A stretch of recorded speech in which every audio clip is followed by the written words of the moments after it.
What's happening, everybody? Trey here, joined as always by my dad, Sean, and today, reactions to the classics. We have a full album review and a reaction to Faith No More and their record, a very cool album title, King for a Day, Full for a Lifetime. This comes courtesy of suggestion from our longtime patron and supporter, Alan. Thank you, Alan. Always brings us great stuff. Oh, yeah, always brings us a wide variety of stuff, too, so I'm looking forward to this one. He said this record is a little bit wild, a little bit crazy at certain points, so I'm curious to see what we got in store here, y'all. Before we get into it, if you like this video, be sure to give that a big thumbs up. That helps us out, and also hit that big red subscribe button down below so you don't miss out on any of the videos we upload every single day. And if you would like to have us maybe react to a record or a song or review a record, you can check out our Patreon link down below, and we can hook you up in that regard. And we will not be playing the music on the YouTube video just due to copyright, but if you want to hear the music, there will also be a link down in the description to where you can hear all of that. And I think that about covers it before we get into these quick facts, Dad. Yeah, and I'll say that with your link down below. Don't be one of these people who leaves me a comment that there's no music on here, because Trey just told you where it was at. All right, Faith No More, fifth studio album released in March of '95. Critical reception was a little mix on this. It was their first album recorded without longtime guitarist Jim Martin.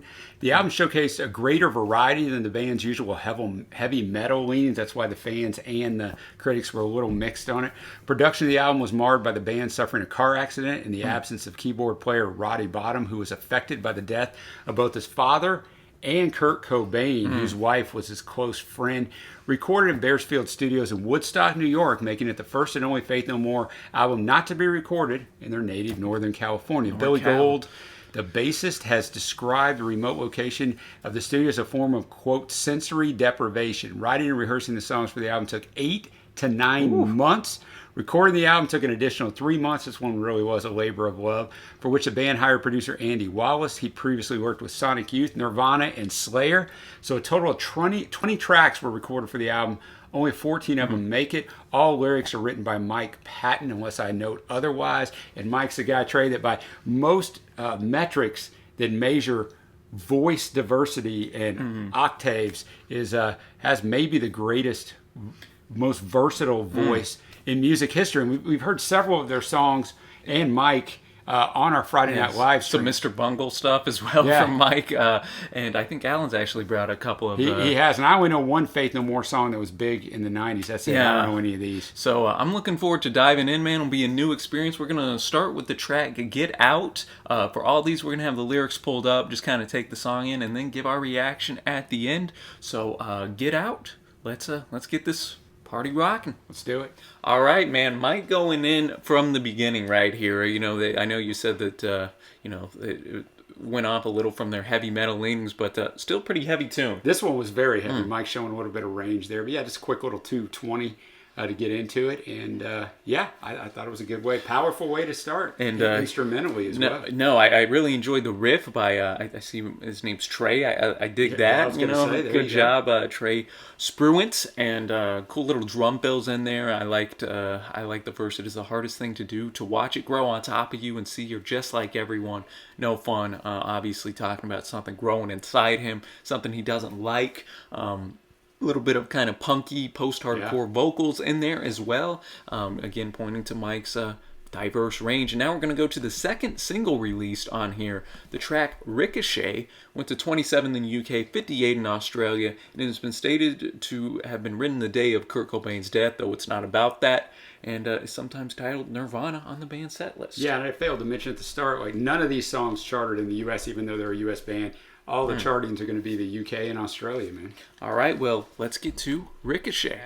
Again, really enjoyed the guitar work and the riffs, and a cool little kind of tempo changes and instrumental breaks from like verse to verse. It's always funny until someone gets hurt, Trey. Then it's hilarious. So, see, little edge on the boys on this one. Ooh, I like that. And then it was kind of cool in that outro. They brought that back as like the backing vocal in there. And again, kind of talking about on the ricochet, it's going to hit you. It's always funny until someone gets hurt, and then he keeps going with that. You can laugh at me when it misses you, and you can laugh at me when it misses you. What do you think he's talking about? The ricochet of words, or something like that coming to. I don't know. Hurt? I couldn't figure it out. I just know that with that last part, it's there's got to be an edge to it. He was hurt in some way. And so now he's just kind of immune to it. Like, if I got hurt, it's going to be funny if you do. Who cares? Yeah, exactly. So Ricochet coming in, kind of had. I can see why they released that as a single. You know, catchy. And now we're going to go to the third track, which was the third and final single, Evidence. Yeah, like the other releases from the album, as I mentioned earlier, it failed to chart in the U.S. However, it had moderate success in the UK, 32, 27 in Australia. It's heavily jazz influenced, so this is going to be a total change. And the vocals were also recorded in Italian, Portuguese, and Spanish. In concerts, Mike typically performs the lyrics according to the country in which the show is taking place. Let's just think about that for a second. How smart and versatile do you got to be just be able to flip that switch? So that's pretty amazing. Yeah, no, it's tough enough for most people to do it in their native language, to remember the lyrics. True. All right, so this one's about 5 minutes, one of the longer ones on this record, so let's get to it. Evidence. What do you think of that one, Dad? Wow, I think the disparity between that and the first track, Get Out, is insane. If somebody listened to each of those, they would have no idea it was the same band. This shows Mike and really the whole band's versatility, man, because you mentioned during the song, the bass line was fantastic. Mike was changing up the tone of his voice. In the song. I noticed that too. In that bridge, it was fantastic when he was doing the evidence part. So. Yeah, it was almost like he was whispering, like getting right up in, especially with the headphones. Love the bass line. A little funky at points. Yeah, even. That's what I was going to say. Very. Obviously, had that jazz inspiration in there as well. My definite favorite track up to this point. Mine too. That's what I'm making a note of. We always pick our favorite three at the end. I think. Maybe this is the track, obviously, if you were, and I'm not familiar with their catalog from the research I did, more heavy leaning, like on Get Out. Mm-hmm. And then this track came on, you were probably like, because the first two tracks, you're like, okay. And then this comes on, you're like, what? Well, you're like, okay. And I can see it, again, why they released this as a single as well. Maybe a little more radio friendly. Yeah, I was going to say, definitely more mainstream friendly. And who knows, I'm seeing this maybe about... somebody cheating or something along those lines, especially the wash away the evidence line. I didn't feel a thing. It didn't mean a thing. I think that was further evidence, so to speak, of what the song is about, man. Lovely sounding tune right here, man. And now we're going to go to The Gentle Art of Making Enemies. And I don't think it's very hard to make enemies. I'm curious of the lyrics of this one. That is true. That is true. What is that gentle art? The Gentle Art of Making Enemies coming in at track number 4. A big stark contrast to Evidence, man. To say the least. Can't say I was was feeling that one too much. No, I wasn't either. You have everything from just a little bit chilled, with the nice bass line, to almost speed metal at times. You're right. Yeah, go. Screaming at me. It was a showcase of Mike's diversity. No, you're right. I will say that.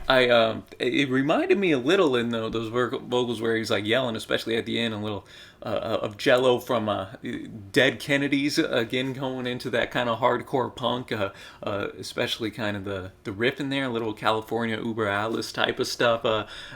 If you're familiar with that song, you kind of might be vibing with what I'm saying in that regard. But hey, man, that's one where you just tip your cap to and just kind of move on. Yeah, I agree. But now, man, we're gonna go to Star A.D. and this was also the working title of Ricochet at a certain point, or due to the time it was released, rather, as well as the working title of Ricochet, which was Nirvana, as we mentioned. People have interpreted these lyrics as about Kurt Cobain. But Mike said, Kurt, God, no. It's about a phenomenon. And if that guy happened to be one, I don't know. It's one of those things that happens. It's a Vegas thing. What could be more shameful than having to change your colostomy bag on stage? Vegas is great, though. I love it. Welcome to America. So, who the heck knows what we're going to get in this thing? Man, I thought that was a nice bounce back from The Gentle Art of Making Enemies. Yeah, it's a strange song. I mean, it's Well, I remember Alan telling us that he's listened to this record many, many times, and he still doesn't know what most of the songs are. yeah. When you read the lyrics, it's like, I mean, Mike's comment about changing your colostomy bag in Vegas has nothing to do. I mean, it does, I guess, in this song just because of the disco weird type of. But I mean, yeah, it's strange. It's sonically pleasing, though. I like the "In dying is dry, like a fact of history, and when you die, you'll become something worse than dead. You'll become A a legend." In the way that was panning, almost whispering in the headphones was cool, and then the "We Are Forever" just said at the end. I think pointing to the fact all the stars. This made me think of even Elvis a little bit. He kind of had a little Elvis delivery in one of the verses there, and just kind of that Vegas type of sound. Mike changes up his delivery sometimes, not only from song to song, but within the song he'll change back and forth. You're right. So I kind of dug the just kind of wide array of instrumentation we had there, and now we're going to track 6, Cuckoo for Caca. Yeah, so I mean, who the heck knows what to expect here too. All right, man, let's get it. What a trip that was. Yeah, it was it's a very diverse album stylistically. No, is that your way of saying you hated this song? I hated the song. I mean, they even asked Mike what it was about in an interview, and Mike's like, I don't really know. Give me a sheet of paper, maybe I can write it down and figure it out. He's like, yeah, I don't really know, man. What do you think it's about? So, yeah, I mean, it was a mix of like hardcore punk. You had a little Red Hot Chili Peppers kind of in there a little bit. That's a good point. Some then the speed metal going in, different stuff. Not necessarily my thing on first listen particularly, but I think the subject of the song kind of fit the aggressiveness and whatnot. No, it did. How everybody's just being fed garbage and crap and this and that throughout their whole lives. And sometimes, man, you bring other people down. You got to be good to get all your good stuff.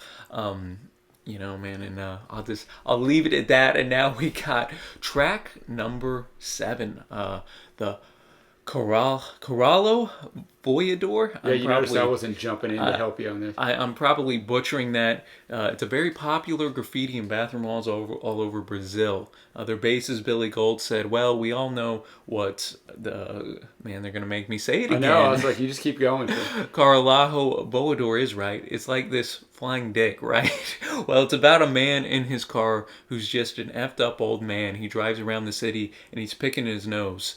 And the car is like his wings. He flies around the city and he's like a flying dick. So, it's not what you think. Yeah, this guy's just a jerk, basically, is what they're trying to say. So no, I'll be curious what we got on this one, man. So let's get to it. Definite step up, I think, from that last tune. Oh, yeah, and it's surprising because this was probably going to be all in as well. But just a whisper at the start, you had to really, if we were reading the lyrics, I wouldn't have known what he was saying. It definitely had a little bit of that Latin type of instrumentation as well, which of course fits the title of the song being Portuguese, and Mike even showing off in verse 2 some of that multilingual that he has in there, singing that in I believe this is Portuguese. Yeah, so and apparently a little loose translation in English. He said, I cannot drive, and now it shows up my finger shoved up my nose. So there we get back the old grouchy man, exactly, picking his nose, man. You could tell this guy's very bitter. Someday somebody's gonna get run down. My lips are moving, but there's no sound. This guy doesn't have any friends. He's a jerk to everybody, and he's kind of plotting that revenge, I think, right there. So definite step up. I like that one a lot more. Agreed, totally.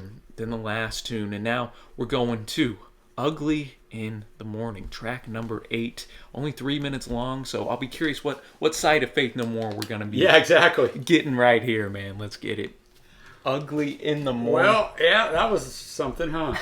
I think this is one of the more straightforward ones, man. Yeah, at least, it is that. You know that this is about a hangover, man. The stomach hurts. Say nothing without wasting a word. I know exactly what you meant. And then, of course, look at me, I'm ugly in the morning. Yeah, if you weren't reading the lyrics, it would take you quite a while to figure out what Mike was shouting there. And then that last minute, man, he just goes all in with Oh, the crazy I voice. saw we were done with the lyrics at 1:56 and it's 3:07. I'm like, what is he going to do? And then I'm like, And then we got the outro going in. Again, not my favorite track here. I'm seeing I like their more chilled out me stuff. too. But I mean, to each his own. I can see how this can get some people pumped up and, And utilize it for that, man. and I think if you do put this song on after a hangover, you're gonna get maybe that will motivate you to get up on It out will, of bed, or it'll, man. you'll roll over and that'll be that for you. Michael, inspire you to maybe not drink so much, man, the night before. He will, and on that theme, we're going to Digging the Grave. Released as the first single, became the band's 4th highest charting single in the UK at 16 Wow. and 12 in Australia. So, as we've said before, I have no idea what we're going to get. No, so let's see what we got. Digging the Grave, biggest single from this record, one of the heavier type, not a heavier type of song, but heavy for a single, to chart this high. It was. for I sure. thought that it was got a little more traditional, and then all of a sudden, boom, Mike just went in with the screaming again. Yeah, exactly. I enjoyed it up to that point. That part of it was okay, but obviously you guys are going to see if you're big Faith No More fans. You probably don't agree, and I totally respect that. And I mean, maybe I got to listen to a lot more of it, and it grows on you. It's just first listen. But yeah, those are the parts that I don't really enjoy that much, but overall I like this song. No, I hear you, and I'm used to the more scream vocals, just coming from a more punk and post-hardcore background. Yet at the same time, I totally agree with your dad that they are a definite acquired taste, for sure. But it is interesting because it is quite melodic in the chorus and whatnot, and then Traditional drum and guitar solo in there that sounded really, really good. and then then they kind of switch it up to more of a metal or like a hardcore punk delivery. So it is interesting how they do that, just kind of. Again, a little bit catchiness, throw something in, throw something out. You left the door wide open. Digging the grave, I got it made. Again, kind of a loose theme, it seems, from this record is kind of going down and, trying to make something of yourself, do something, while also probably kind of injuring yourself or damaging yourself in that same process a little bit here, even from the first song of Get Out all the way up here to now. A little bit of self-destructiveness comes in there. So now we're going to go to Take This Bottle, a 5-minute tune, and I don't know what to expect here, so let's see what we got. Yep. Take This Bottle. I got to say that's my favorite up to this point. By far, that was tremendous, man. Everything from Mike's voice, or the way the instrumentation heightened it during certain verses came in, and even the harmonizing behind him. Yeah, dude, and I love Trey's guitar tone on this, man. The kind of reverb on it was fantastic, and just a very heartfelt song, almost a little Faith No More ballad, if you will. Sort of, yeah, and it was, that was excellent, man. And it, just from the opening lines, I can wait to love in heaven, I can wait for you far away, I'll treat you better than down here. Yeah, he lost her, man. And you can feel the regret in his voice. That's where the power of his voice is so valuable. And it's interesting, too. I wonder, because he says, take this bottle and just walk away, the both of you, and let me feel the pain I've done to you. So I wonder who the both is in this situation. I wonder if it's a friend or someone he knew that hooked up with her. Yeah, no, that's a... But it sounds like he knows it's his fault. Far away, I'll treat you better than down here. Yeah, that's what I was going to say. Nothing like, I've never had this happen to me, thankfully, but, being with someone that you care about, and then they leave you and you figure out later on you were wrong, and seeing with someone else who's treating you way better, like there's really... it's all on you, so what are you really going to do or say? Well, yeah, and he says, I've hoped too long, hope for me to change, and that hope is gone. So listen to what I say. Just loved his delivery on this. Again, showing the crazy where, in the previous tracks we've had the really screamed, harsh yelling of Mike, and then we get a song like this where his voice is very soft and beautiful. So...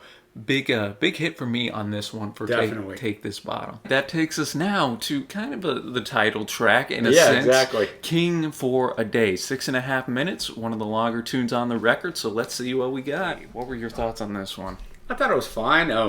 It's this kind of the same old with Mike showing off different vocal styles throughout the song almost. Powerful voice. I thought it was a little long. That's actually one of my favorites. I like the acoustic guitar on this one and the bass work I thought that was good. especially. I liked the instrumentation was different. The first time we really had the keyboards, Yeah. really One of the few ones that Roddy was on. yeah, going in.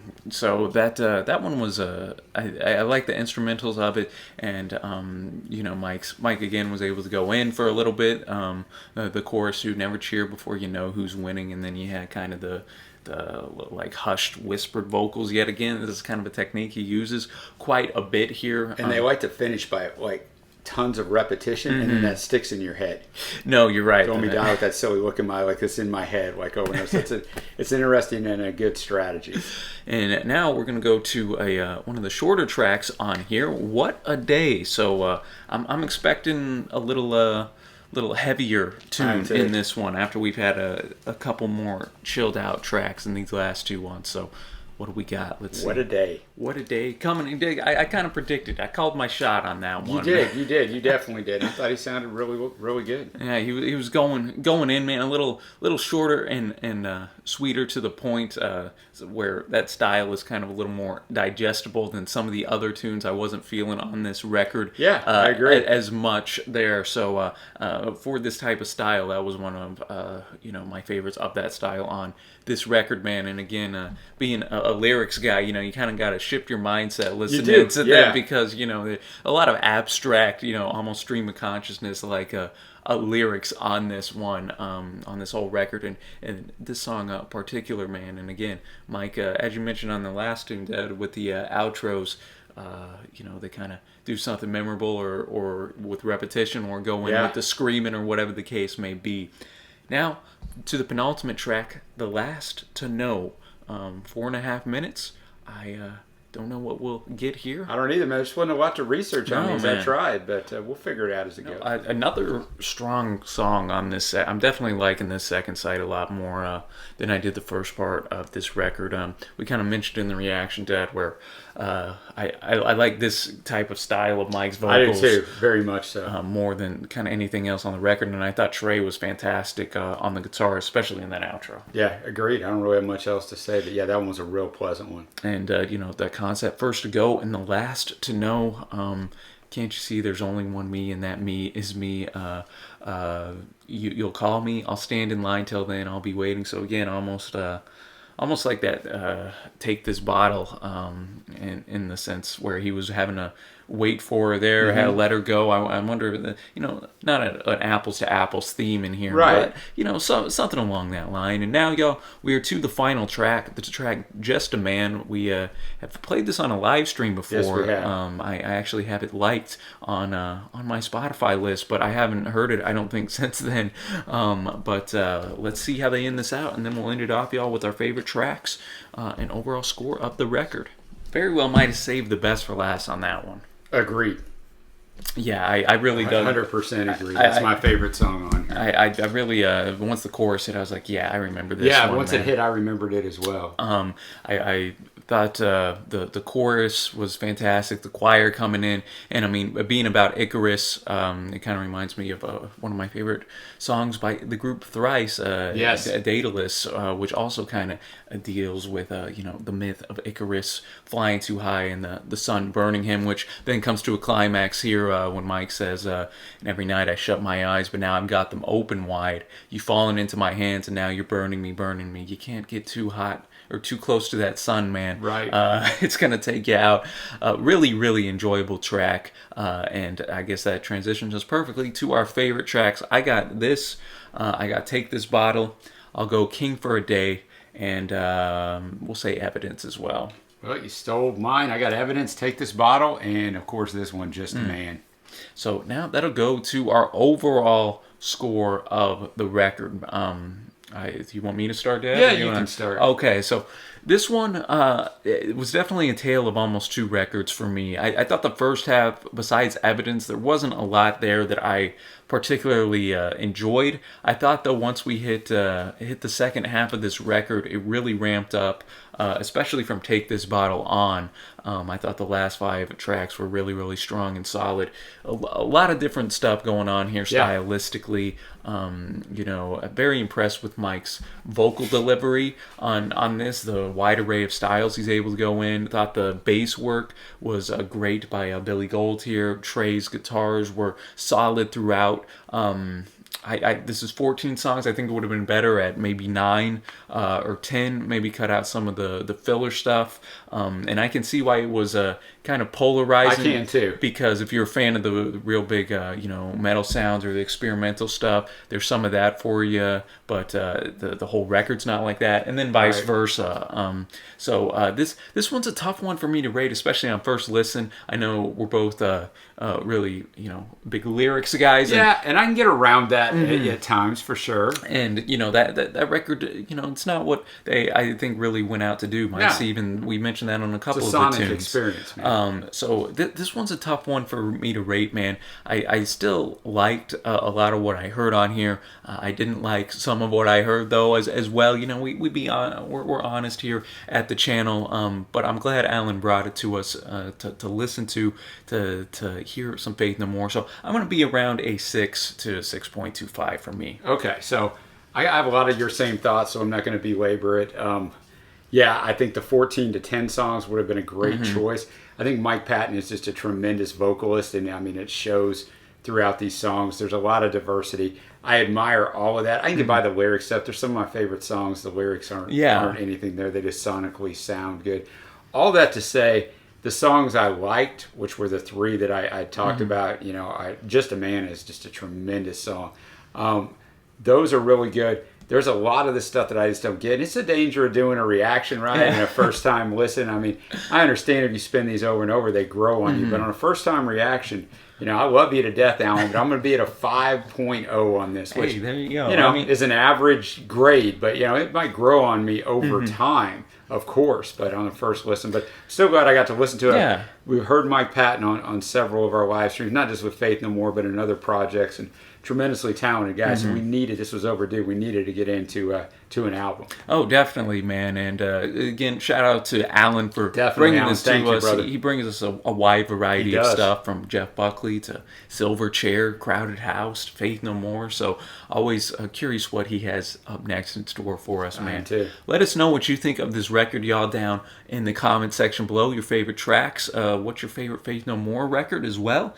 As always, Dad, appreciate the research and joining. And until next time, y'all, thanks for watching. Happy listening, and we will see you.